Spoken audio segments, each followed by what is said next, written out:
Ladies and gentlemen, thank you for standing by. Good day and welcome to the WD-40 Company's second quarter fiscal year 2024 earnings conference call. Today's call is being recorded. At this time, all participants are in a listen-only mode.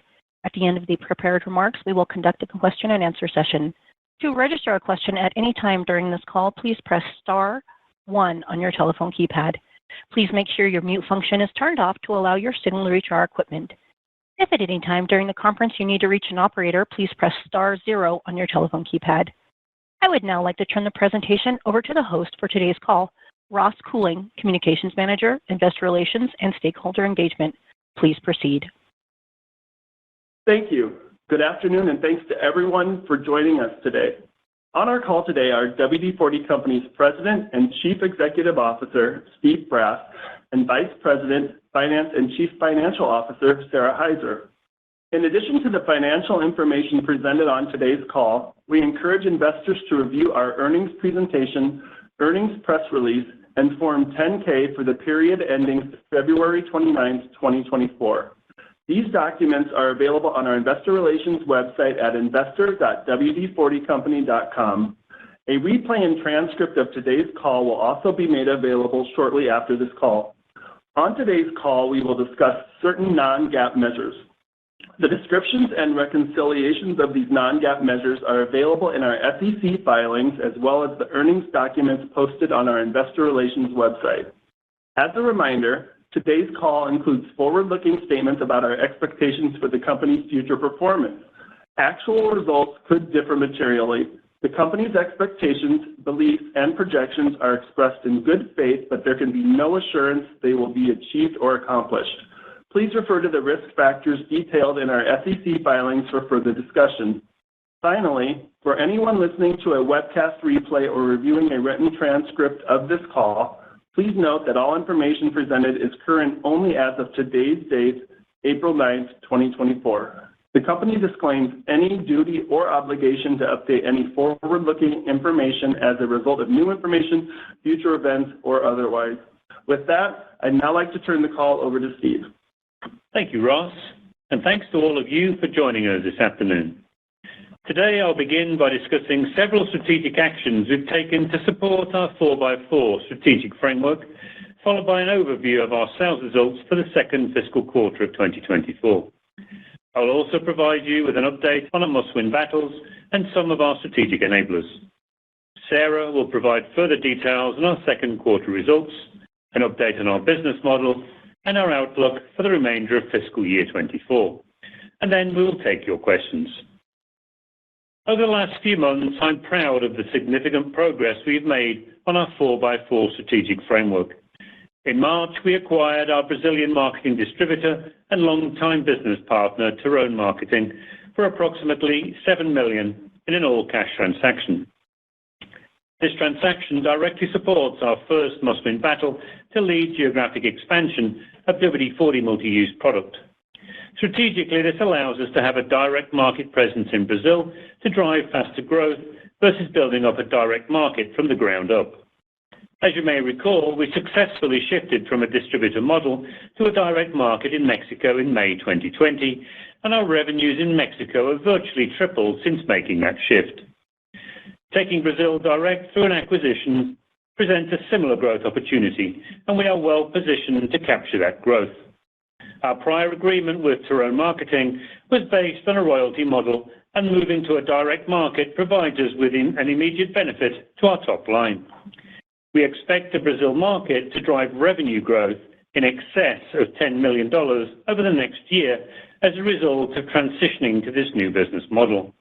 This is a substantial increase over the growth expected under the old royalty-based business model, which generated approximately $2 million of annual revenue. We've also made the strategic decision to more actively pursue the sale of our US and UK home care and cleaning product portfolios. For the time being, we intend to strategically maintain the home care and cleaning product portfolio in Australia, as it is a substantial portion of that market's business. Net proceeds from the sale of our US and UK home care and cleaning product portfolios will provide us with an opportunity to reinvest in our core business for long-term growth. While this will have an unfavorable impact on our sales in the short term, once we divest the portfolio, it allows us to place even more focus on creating revenue growth through our must-win battles and focus on our higher margin business centered on our maintenance products over the long term. The immediate accretion from the Brazil marketing distributor acquisition and the additional investments we will make to accelerate growth in our high potential markets will offset lost revenue from this sale over time. And finally, during the second quarter, we went live with the first and most significant phase of our enterprise resource planning or ERP system. This is no small task, and we did anticipate there being some level of disruption as can be expected for a project of this nature. These disruptions resulted in a minor unfavorable impact on the quarter's performance, particularly in the US. I'm proud to report that due to the ingenuity and resilience of our team members and the long-standing partnerships with our customers, we have worked through most of these challenges and are confident going forward as we continue to improve our processes and leverage the value this system brings across the organization. I want to acknowledge and thank our employees for their ongoing diligence in managing through this implementation. We know projects like these allow us to live out one of our core values of making it better than it is today, which will only strengthen us over time. Sarah will provide more details on the ERP implementation. Now turning to our sales results, I'm happy to share with you that for the second consecutive quarter, we saw sales growth across all our trade blocks.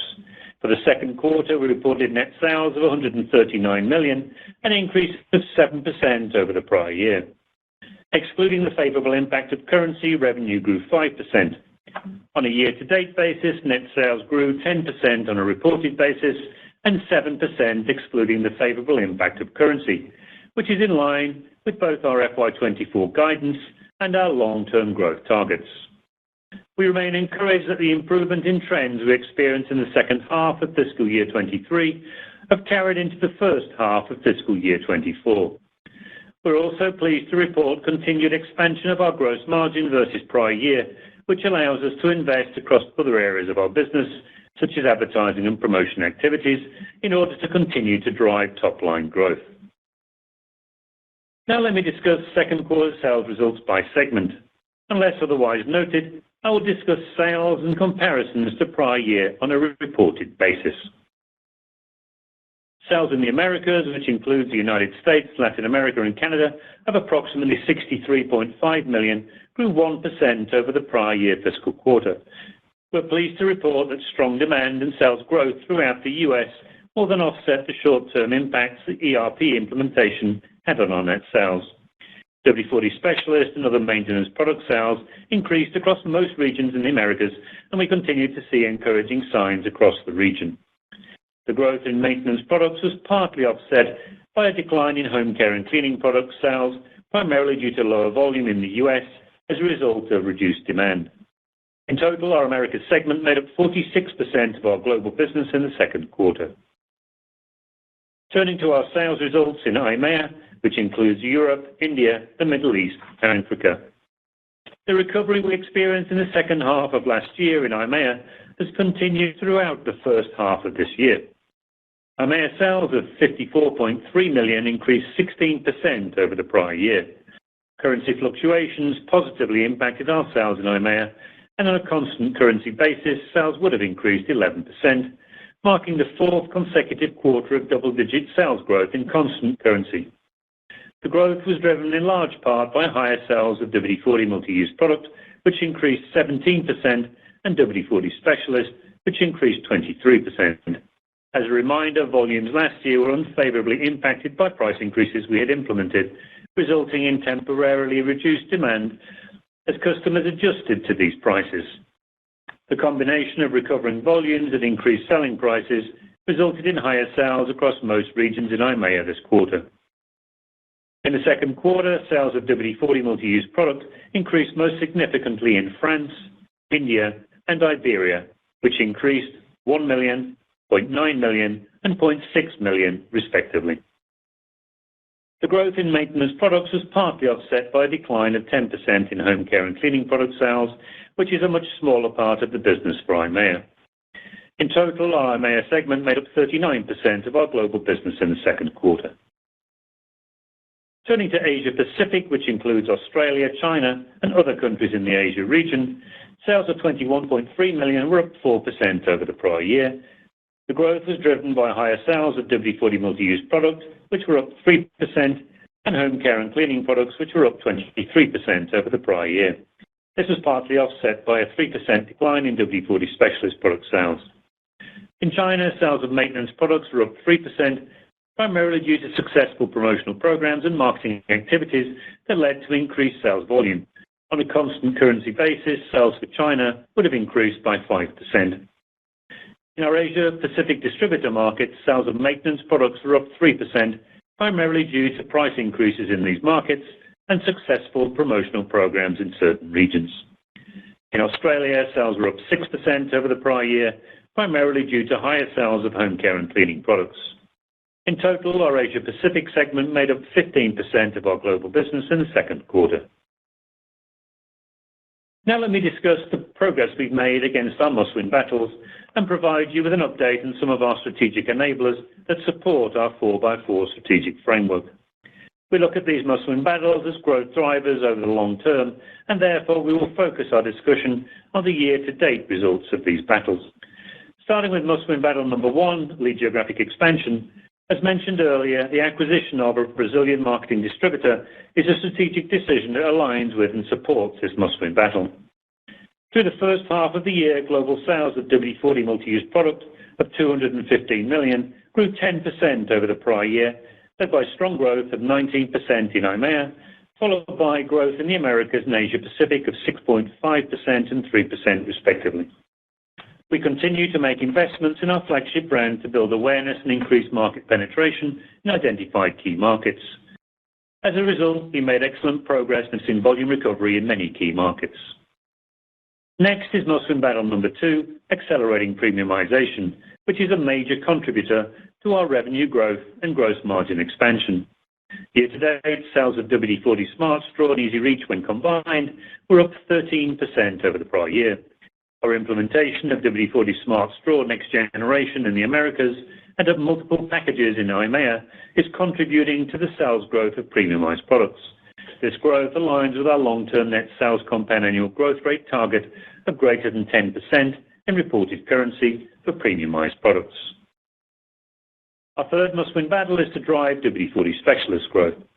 Through the first half of the year, sales of WD-40 Specialist products were $34 million, up 10% over the prior year, led by strong growth in EMEA of 17%.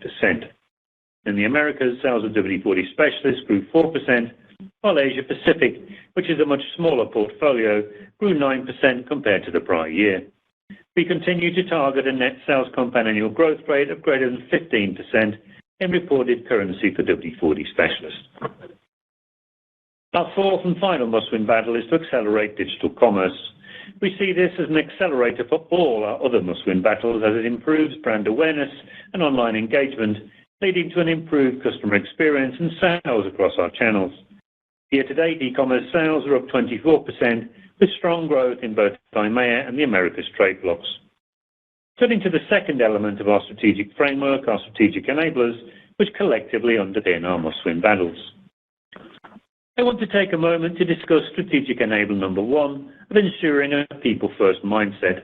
At WD-40 Company, we pride ourselves on our culture and continuously focus on how to improve it. Our greatest asset cannot be found on a balance sheet, but rather it resides within our talented team. I'm extremely proud that we have been able to maintain an employee engagement score of around 93%. Particularly given some of the significant changes we've experienced over the past 18 months. This includes changes within our leadership team as Sarah and I have gotten up to speed in our roles, and changes across the global organization as we've implemented an updated pricing structure, completed the first and most significant phase of our ERP implementation system, and have continued to face uncertain macroeconomic conditions. Once again, I want to thank our strong and resilient team as we continue to evolve our internal processes. A major area of focus will be on implementing cultural pulse checks for real-time feedback for us to be more proactive versus being reactive in this area. And as previously discussed, we are making great progress on our strategic enabler number 4, which is to drive productivity via enhanced systems with our new ERP system. As a lean company with just over 600 employees, we recognize the importance of providing the best systems and have increased our investments in new systems and system enhancements. And we are not done, as we will continue to invest to support this important enabler to drive our strategy and support sustainable, profitable growth for our organization. With that, I'll now turn the call over to Sarah. Thanks, Steve, and good afternoon. As Steve mentioned, we have had a productive few months and continue to make notable progress against our 4x4 strategic framework. I am proud that our team continues to turn in solid results that continue to align with our long-term 55-30-25 business model. As Steve discussed, we went live with the first phase of our ERP system during the second quarter. To add some additional color, the new system is now in place over a substantial portion of our business, including the U.S. business, our Latin America distributor business, and our sales in our Asia regional office, which combined make up just under 50% of our revenues. This was a significant first step for the company as we move towards a more streamlined system footprint globally. Given the scale and scope of this implementation, even with those disruptions that Steve mentioned, we ultimately view the implementation as a success with lessons learned. I look forward to taking the learnings from this first implementation and applying those into the next phase of the project. I'll begin today with a discussion about our second quarter results, followed by an update on our full year 2024 guidance before turning it back over to Steve for his final thoughts. Turning to our second quarter gross margin performance, I am particularly proud that we continue to expand margins from prior year and perform within our target range of 50 to 55%.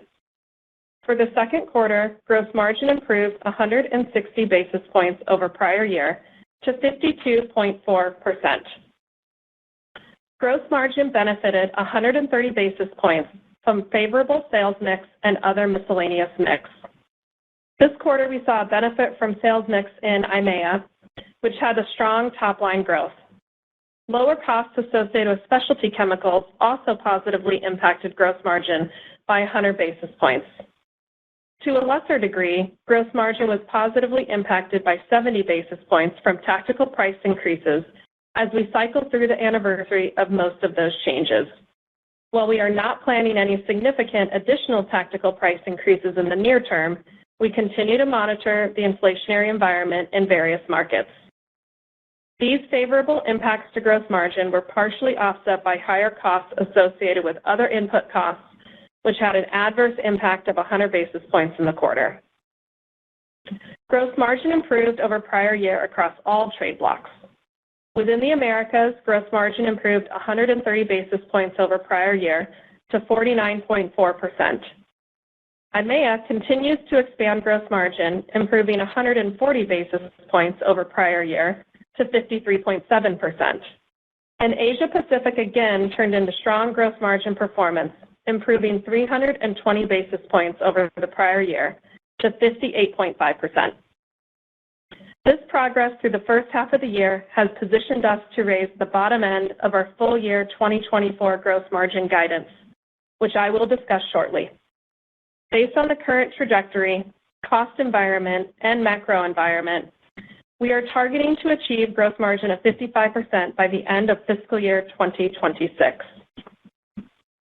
Now turning to our cost of doing business, which we define as total operating expenses, less adjustments for certain non-cash expenses, and is primarily comprised of investments in our employees, investments in our brand, and freight expense.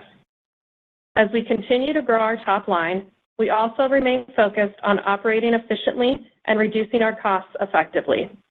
As we get more operational leverage, we expect the cost of doing business to perform within our targeted range of 30 to 35% over time. For the second quarter, our cost of doing business was 36% as compared to 33% in the prior year. The increase was primarily driven by increases in our employee-related costs due to higher accrued incentive compensation, annual compensation increases, and higher headcount, partially offset by lower stock-based compensation.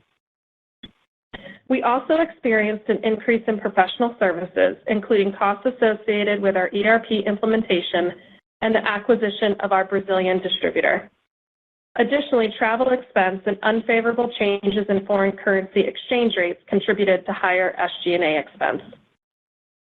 Investments in advertising and promotional activities, or A&P, increased over prior year as we continue to build our brand and make investments to support long-term profitable growth.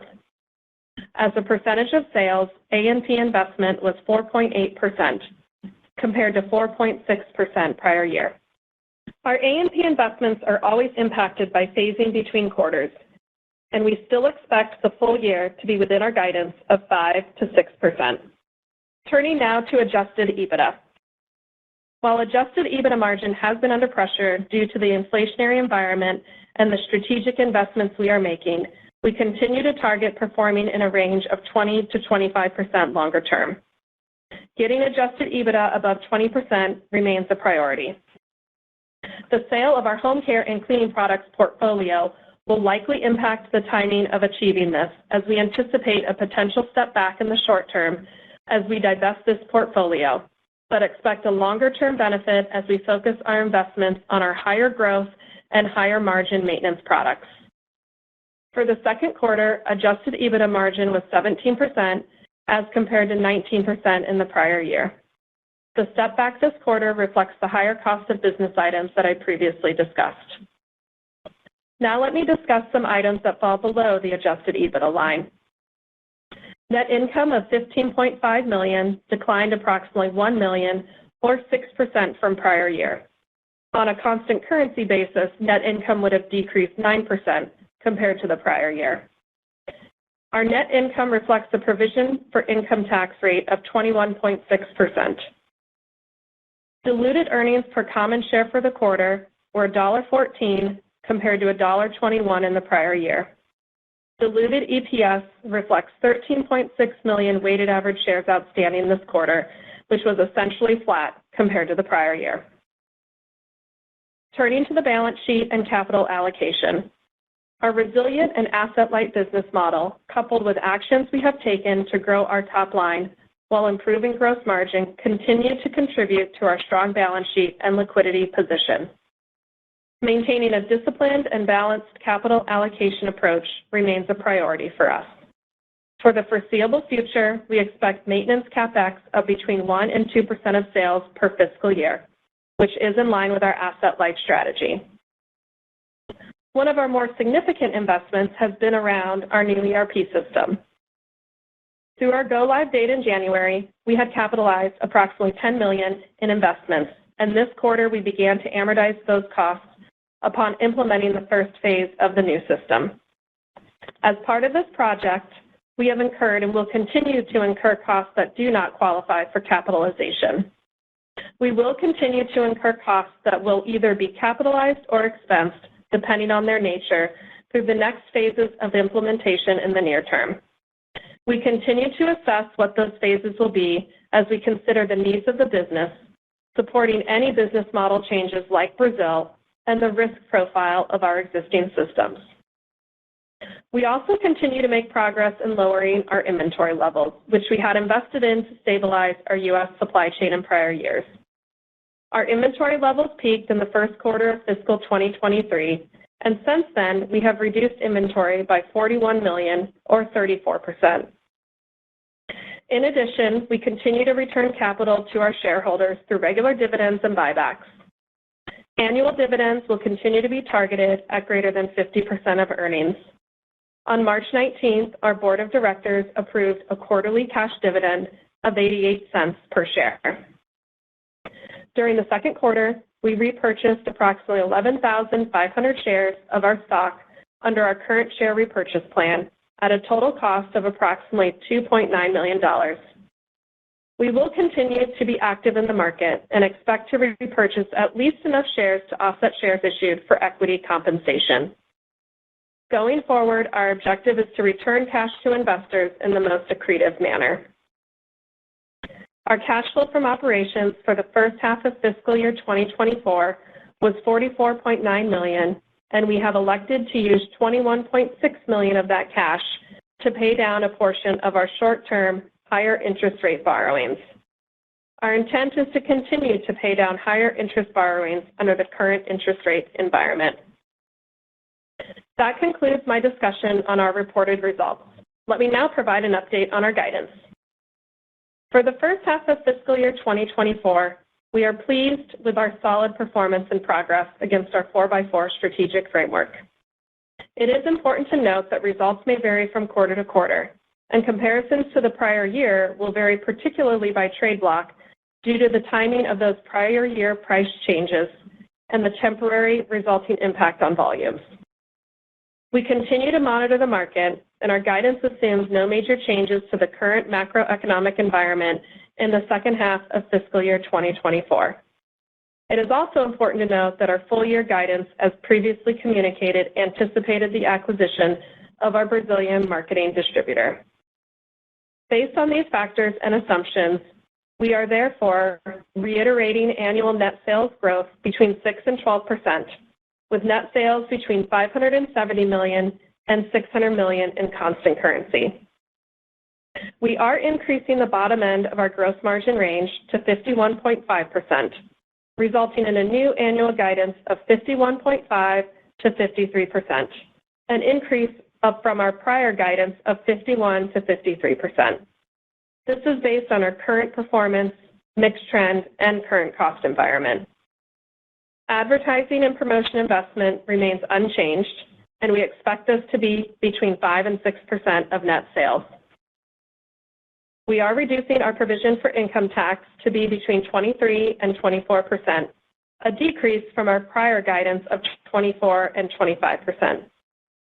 Given the updated gross margin guidance and the slightly lower tax rate, we are increasing our net income guidance and now expect it to be between $67.7 and $71.8 million, up from our prior guidance of $65 and $70 million.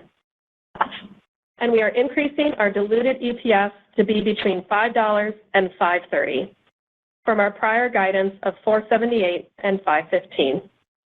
Our diluted EPS guidance is based on an estimated 13.6 million weighted average shares outstanding, as we had previously communicated. That completes the financial overview. Now I would like to turn the call back to Steve. Thank you, Sarah. In closing, we're proud of the progress we've made this quarter, particularly as it relates to our strategic framework and our longer-term goals. In summary, what did you hear today from us on this call? You heard that we saw top-line growth in all three trade blocks for the second consecutive quarter. You heard that we continue to execute in our must-win battles. Sales of WD-40 multi-use product and WD-40 Specialist were both up 10% year-to-date. Sales of premiumized products were up 13%, and digital commerce sales were up 24% year-to-date. You heard that we're incredibly pleased with how gross margin is holding up, and our first half performance has positioned us to increase the bottom end of our full-year guidance range. You heard that we're also increasing our annual net income and adjusted EPS guidance for the full fiscal year 2024. You heard that we've made notable progress against our 4x4 strategic framework with the announced acquisition of our Brazilian marketing distributor, our decision to pursue a sale of our US and UK home care and cleaning products portfolio, and the successful go-live of the first phase of our new ERP system. You heard the loss of revenue from the prospective sale of our home care and cleaning products portfolio will be partially offset from the Brazil marketing distributor acquisition in the short term. Over the longer term, we will fully offset this revenue loss by increasing investments to accelerate growth in our identified high-potential markets. And you heard that we've been able to maintain our employee engagement score of around 93%, reflecting our passionate and resilient team, which is a strong competitive advantage for us. Thank you for joining our call today. We'd now be pleased to answer your questions. Ladies and gentlemen, if you would like to register a question, please press star 1 on your telephone keypad. Please make sure your mute function is turned off to allow your signal to reach our equipment. If your question has been answered and you would like to withdraw your registration, please press star 1 again. One moment, please, for the first question. We'll take our first question from Daniel Rizzo with Jefferies. Hi, everyone. Thanks for taking my questions. I guess to start with, and maybe I missed this, but I was just wondering if the softness in Canada was just due to timing issues or what specifically was going on there, because I think it was down 24% year over year in the quarter. Hey, Daniel. So we're in the middle of a hard conversion of our Smart Straw product in Canada. So what you saw was the withdrawal of the current formats and the moving to Smart Straw. And so that did have a negative impact in the quarter. But looking forward, as we premiumize with quite a hard conversion in the Canadian market, you will see significant revenue growth as a result of that in the back half of the year. So the hard conversion's over as of now? It is being completed. It is mostly through, and we are executing as we speak. And so in the second half, you should see that uplift from more premium formats within Canada market, yeah? Okay. And then you mentioned the potential sale of the home care products. Have you ever said what they contribute to EBITDA on an annual basis? How much? We haven't, Daniel, no. But I mean, if you look at it in terms of the revenues, if you take FY23 revenues from last year, it was about $26 million combined between the US and the UK. It represents about 5% of our overall sales revenue. And obviously, those products are sold at slightly lower gross margins. So we've spoken about those products having a margin of about low 40s, 41, 42%. And so you should be able to do the math from there. No, that's perfect. Thank you very much. So with the distributor acquisition in Brazil to kind of boost things in terms of growing through distribution, I was wondering if there's other opportunities like that, or this was just a one-off thing, because I mean, you haven't really done too many deals in the past, but I was wondering if that's a new way you're looking at things or this just appeared. So we're very transparent about where we believe our biggest growth opportunities are around the world. With our geographic expansion, we put out our top 20 growth market opportunities. And so we're very clear where those are. How we execute, I mean, the question we ask ourselves is how do we grow the quickest in those opportunities? And so the answer to each market is different. As you know, we're heavily invested in China with 60 people in China, and that's growing very nicely for us. And so how we invest to accelerate growth is something that's very much on our mind, particularly as we think now about potentially reinvesting some of the proceeds from the sale to further accelerate growth in those key areas. Okay, and final question. With the amortization cost from the $10 million for the ERP transition, I was wondering if I assume that's going to linger through the back half of the year, but I was wondering if it's going to last until next year. I think I might have asked this in the past, but I forget the answer. The amortization cost in particular, Daniel? This is Sarah. Yeah. Yes. Yeah, so we did start amortizing. We had about $10 million very specifically to the ERP project. That started in Q2, middle of Q2, and we are amortizing that over 10 years. So you will, pretty easy to do the math there. You'll see about $1 million a year, just under $1 million a year with the first phase. And then as we continue to roll out at new locations, we'll be adding to that bucket. And then every time we go live, we'll be able to disclose what those amounts are. All right. Thank you very much, guys. You're welcome. And we'll take our next question from Linda Bolton-Weiser with D.A. Davidson. Thank you. Hello. So I think, well, you did mention that there was a little bit of disruption or something, challenges related to the ERP implementation in the U.S. Is there any way to quantify that impact on the quarter? Sure, I can take that. Hi, Linda. We are estimating about a top-line volume reduction of about $2.4 million from the disruption for the quarter. And that really all is in the U.S. We had some disruption in Latin America and ARO, but we were able to make that up before the end of the quarter. So that's the estimate that we have for the ERP disruption. And so is that like shipments that just couldn't be made and that'll kind of be pushed into the third quarter, or is it just kind of lost revenue that will be regained? So at this point, the estimate of the 2.5 is what we believe is lost revenue, and the team is obviously working hard on trying to make that up. But it really was around disruption of, related to processing, fulfilling, and shipping orders. And ultimately, there was some short stock at some of our customers during a few weeks during the go live. Okay. And then I was just curious on the Brazilian business.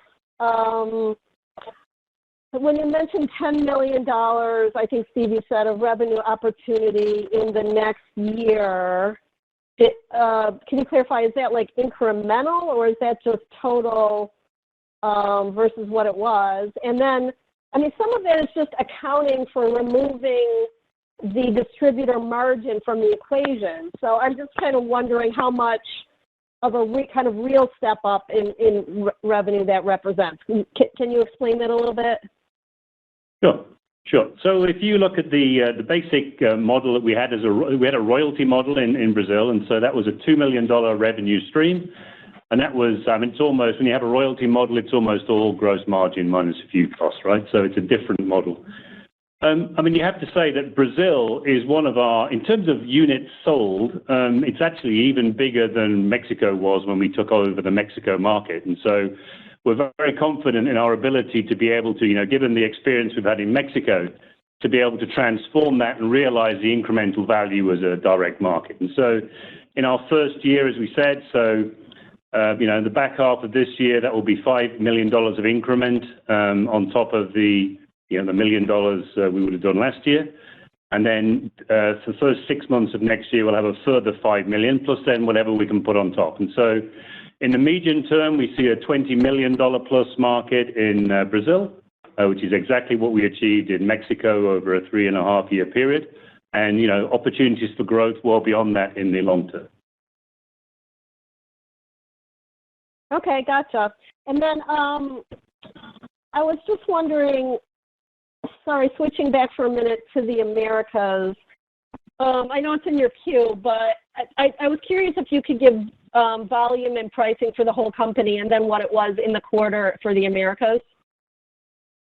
Sure, Linda, I'll start with the whole company. So volume just for the quarter was up 2%, and impact of price was an impact of 3% for the full year, and then currency had an impact of 2%.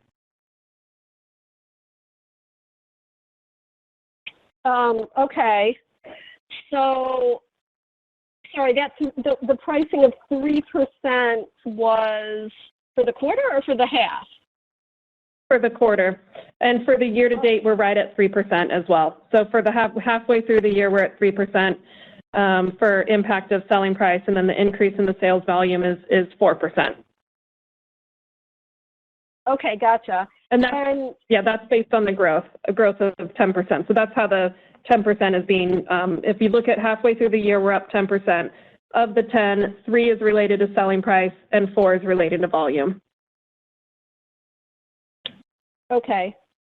And I guess, so the 3% pricing in the quarter, I guess that's a little bit more than I would have thought because you're anniversarying. I don't know, I guess I just thought it would have kind of flattened out sooner. So I don't know, is there any way you can give us some color on how we should expect that cadence to go for the pricing line? Yeah, so we do expect that to come down, not run at that rate for the second half of the year. We are continuing to lap price, so we're predominantly through most of the larger price increases now in both the Americas and EMEA markets. Asia Pac, we are still lapping some more recent price increases related to Australia. The timing of the inflationary environment in Australia was a little bit later, and so there's some price activities that we implemented really the later half of last year and really even into this year in Australia through a couple different price changes or price increases. So there's still some lapping, but we're through the biggest pieces of it. Okay. And then finally, just on on Asia, I guess that was one region that kind of was a little bit lower growth than I thought. And then I noticed you said specialist was down. I know that's small in that region, but is there any particular thing that was going on?